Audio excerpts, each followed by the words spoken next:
को रील्स बनाने का बड़ा ही क्रेज है और वो दिन भर रील्स बनाती रहती है। खाते पीते घूमते फिरते घर में कॉलेज में रील्स बनाने के कारण प्रज्ञा पूरे कॉलेज में हाईलाइटेड है।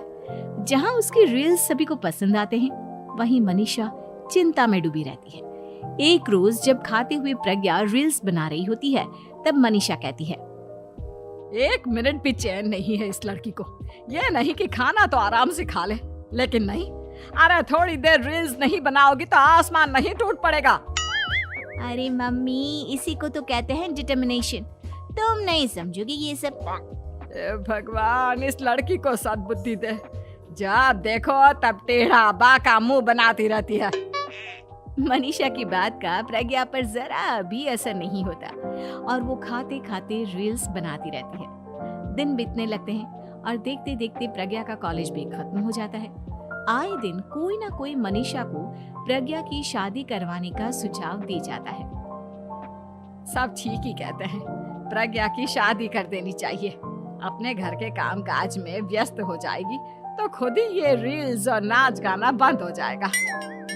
मनीषा और प्रेम प्रज्ञा के लिए एक अच्छा लड़का ढूंढने लगते हैं और तभी विकी का रिश्ता प्रज्ञा के लिए आता है, जिसने प्रज्ञा को उसकी रील्स देखकर पसंद कर लिया था।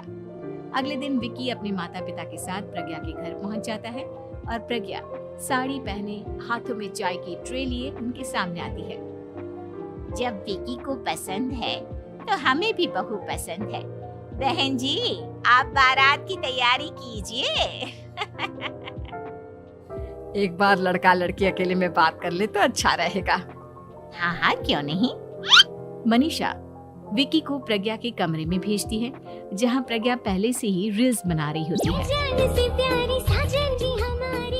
तभी विकी कहता है, आ गए आपके साजन जी। हमारे साथ ये रील्स कंप्लीट करती तो और भी अच्छा रहता। अच्छा जी, अब आ ही गए हैं तो बना ही लेती हूँ आपके साथ।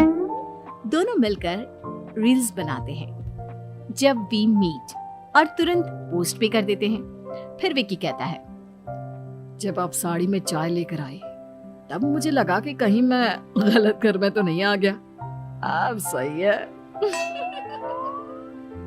दोनों की शादी पक्की हो जाती है और शादी के दिन भी प्रज्ञा रील्स बनाने से चूकती नहीं। यहाँ तक कि बारात के समय भी नाचते हुए रील्स बनाती है। सभी लोग प्रज्ञा की तारीफ के पुल बांध देते हैं और प्रज्ञा नाचती गाती अपने ससुराल चली जाती है। सब कुछ अच्छा चल रहा होता है। प्रज्ञा यहाँ भी दिन भर हर चीज की रील्स बनाती रहती है। लेकिन कुछ दिनों के बाद जब सुनीता कहती है, बहू, ये रील्स के साथ साथ कुछ काम भी कर लिया करो। वैसे तुझे और क्या क्या बनाना आता है? मम्मी जी, वैसे तो सब कहते हैं कि मैं सब कुछ अच्छा बनाती हूँ, लेकिन मुझे लगता है कि मैं मैगी अच्छा बना लेती हूँ। हाँ, कॉफी भी अच्छा बना लेती हूँ और मुंह तो सबसे अच्छा बना लेती हूँ। हैं? अच्छा अच्छा। सुनीता अपना माथा पकड़ लेती है और कहती है, बहू, कुछ खाना बनाना भी सीख लेती। मम्मी जी, मैं लंबी प्लानिंग कर रही हूँ। जल्दी ही मैं इतनी फेमस हो जाऊंगी कि मुझे पैसे मिलने लगेंगे। हम दोनों सास बहू राज करेंगे, राज। नौकर काम करेंगी और लोगों की तो लाइन लगेगी हमसे मिलने के लिए। तेरा दिमाग खराब हो गया है क्या बहू? हंसी मजाक तक ठीक है, लेकिन इस तरह घर नहीं चलते। जितना जल्दी हो इस घर के तौर तरीकों को सीख लो। प्रज्ञा मुंह घुमाकर चली जाती है और तुरंत उसी वक्त एक रील बनाती है। ये देख सुनीता का गुस्सा 7वें आसमान पर चला जाता है और विकी के घर आती ही सुनीता उसे सब कुछ बताती है। विकी भी अब प्रज्ञा की इन हरकतों से परेशान हो जाता है। तुम टेंशन मत लो मम्मा, मैं देख लूंगा। विकी कमरे में जाता है तो देखता है कि प्रज्ञा रील्स बना रही है। विकी बड़े ही प्यार से प्रज्ञा से कहता है, प्रज्ञा, इन सब के लिए मैं तुम्हें मना नहीं कर रहा हूँ, लेकिन फिर भी हर वक्त तो ये अच्छा नहीं लगता ना। समझने की कोशिश करो, मुझे भी तुम्हारा थोड़ा वक्त चाहिए।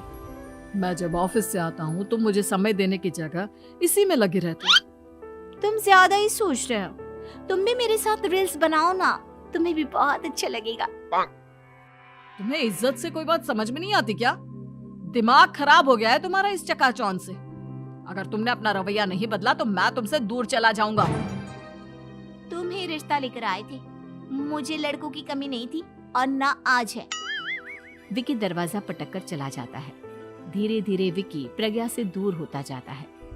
एक रोज मनीषा प्रज्ञा के ससुराल उससे मिलने जाती है। तब सुनीता उससे कहती है, बहन जी, अब आई हैं तो कुछ दिन यहाँ रहकर जाइएगा, आप ही का घर है।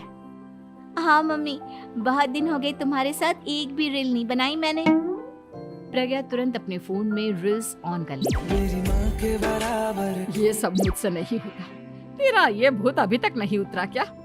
बहन जी, आप कुछ कहती नहीं क्या इसे? जब आप ही कुछ नहीं कर पाई तो मैं कर ही क्या सकती हूँ। सास तो वैसी ही बदनाम है। शाम को घर की लाइट चली जाती है और मनीषा प्रज्ञा से कहती है, मेरे घुटनों में बहुत दर्द हो रहा है, तू लाइट का कुछ इंतजाम करना बेटा। अच्छा, कैंडल जला देती हूँ मम्मा। प्रज्ञा गाते हुए कैंडल जलाती है और खिड़की के पर्दे के पास रख देती है। मनीषा, जिसे बहुत दर्द हो रहा है, वो सो जाती है और प्रज्ञा हमेशा की तरह अपने रील्स में लग जाती है। उधर कैंडल की वजह से पर्दा आग पकड़ लेता है और मनीषा के कमरे में आग लग जाती है। बचाओ, कोई है, बचाओ! सभी भागते हैं और विकी कमरे की आग बुझाने में लग जाता है, लेकिन तब तक मनीषा आधी जल चुकी थी। मनीषा की हालत देख प्रज्ञा रोने लगती है। विकी मनीषा को तुरंत हॉस्पिटल ले जाता है और उसे एडमिट कराता है। विकी प्रज्ञा से कहता है, देख लिया ना, तुम्हारे इस नाच गाने की वजह से आज तुम्हारी माँ की जान जाते जाते रह गई। अब पता नहीं तुम और क्या चाहती हो। उधर डॉक्टर कहते हैं, इनकी हालत बहुत नाजुक है, आधे से ज्यादा जल चुकी है। प्रज्ञा रोती हुई मंदिर में जाती है और भगवान के आगे जाकर कहती है, भगवान, मेरी माँ को ठीक कर दो। मैं कसम खाती हूँ हाथ से ये रील्स बनाना छोड़ दूंगी, बस मुझे मेरी माँ वापस मिल जाए। 2 दिन बीत जाते हैं और मनीषा खतरे से बाहर आ जाती है। पेशेंट अब ठीक है, आप लोग उनसे मिल सकते हो। सब कोई मनीषा से मिलता है और प्रज्ञा सबके सामने अपना फोन तोड़ देती है।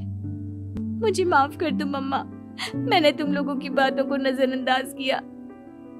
बेटा, कोई भी चीज जरूरत से ज्यादा खराब है। मैंने तुम्हें रील्स बनाने से कभी मना नहीं किया, लेकिन हर वक्त एक ही चीज तो सही नहीं है। मैं समझ गई हूँ मम्मा, आई एम सॉरी। प्रज्ञा उस दिन से रील्स बनाना छोड़ देती है और पूरी तरह से अपने घर में लग जाती है।